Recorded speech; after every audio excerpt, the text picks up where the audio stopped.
جو انسان کسی کا برا نہیں سوچتا اللہ اسے بلندیوں تک پہنچا دیتا ہے۔ آپ نے بھی ایسے لوگ دیکھے ہوں گے جو بہت سیدھے سادے ہوتے ہیں، کسی کا برا نہیں سوچتے، کسی کو نقصان نہیں پہنچاتے، لیکن اچانک وہی انسان ایسی بلندیوں پر پہنچ جاتا ہے کہ لوگ حیران رہ جاتے ہیں، آخر ایسا کیوں ہوتا ہے؟ جو انسان اپنے دل میں کسی کے لیے بھی برائی نہیں رکھتا، اللہ اسے دنیا اور آخرت دونوں میں ایسا اونچا مقام دیتے ہیں۔ آپ کو پتہ ہے دل کا صاف ہونا اسلام میں کتنا بڑا درجہ ہے؟ اسلام میں سب سے بڑی چیز دل کی صفائی ہے۔ اللہ تعالیٰ قرآن میں فرماتے ہیں، جس دن نہ مال کام آئے گا اور نہ ہی اولاد کام آئے گی، بس وہی کام آئے گا جو اللہ کے پاس صاف دل لے کر آئے گا۔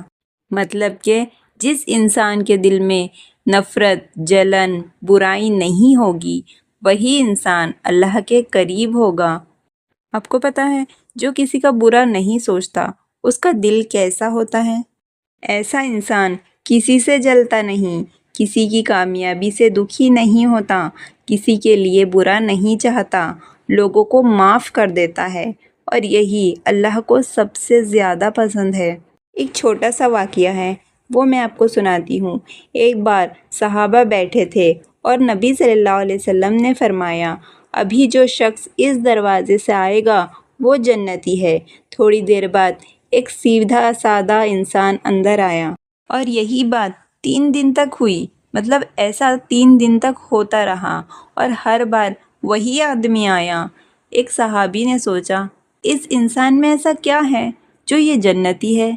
پھر انہوں نے اس آدمی کے ساتھ رہ کر دیکھا، لیکن انہوں نے دیکھا وہ زیادہ نفل نماز نہیں پڑھتا تھا، زیادہ روزے بھی نہیں رکھتا تھا۔ آخر انہوں نے پوچھا، آپ کے پاس ایسا کیا عمل ہے؟ اس نے کہا، میرے دل میں کسی مسلمان کے لیے بھی نفرت یا برائی نہیں ہے، اور جو بھی اللہ نے کسی کو دیا ہے تو میں اسے دیکھ کر جلتا بھی نہیں ہوں۔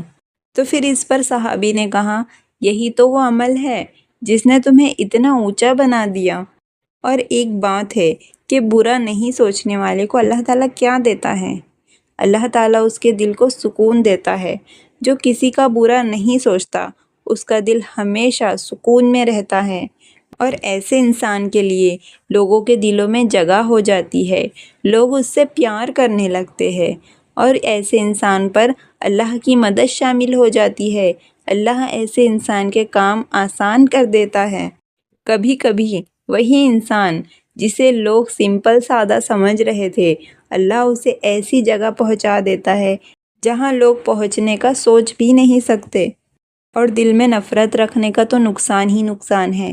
اگر انسان دل میں برائی رکھے تو دل بھاری ہو جاتا ہے، عبادت میں مزہ بالکل بھی نہیں آتا، دعا قبول ہونے میں رکاوٹیں آتی ہے۔ اسی لیے نبی صلی اللہ علیہ وسلم نے دل صاف رکھنے کی بہت تاکید کی ہے۔ تو اب بات آتی ہے کہ ہم ہمارے دلوں کو کیسے صاف کریں؟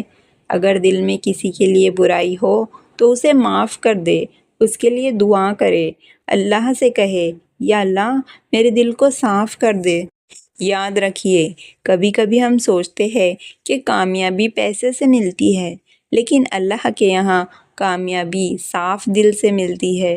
ہو سکتا ہے کہ آپ کسی کا برا نہیں سوچتے، کسی کو نقصان نہیں دیتے، چپ چاپ لوگوں کے لیے اچھا چاہتے ہیں، تو یاد رکھیے اللہ آپ کو ایسی بلندی دے گا جس کی آپ نے کبھی امید بھی نہیں کی ہوگی۔ اگر آپ چاہتے ہیں کہ اللہ آپ کو بھی بلندیوں پر لے جائے تو آج سے فیصلہ کریں، کسی سے نفرت نہیں کریں گے، کسی سے جلن نہیں کریں گے، اور ہر کسی کے لیے اچھا سوچیں گے۔ اللہ تعالیٰ ہم سب کے دلوں کو صاف کرے، آمین۔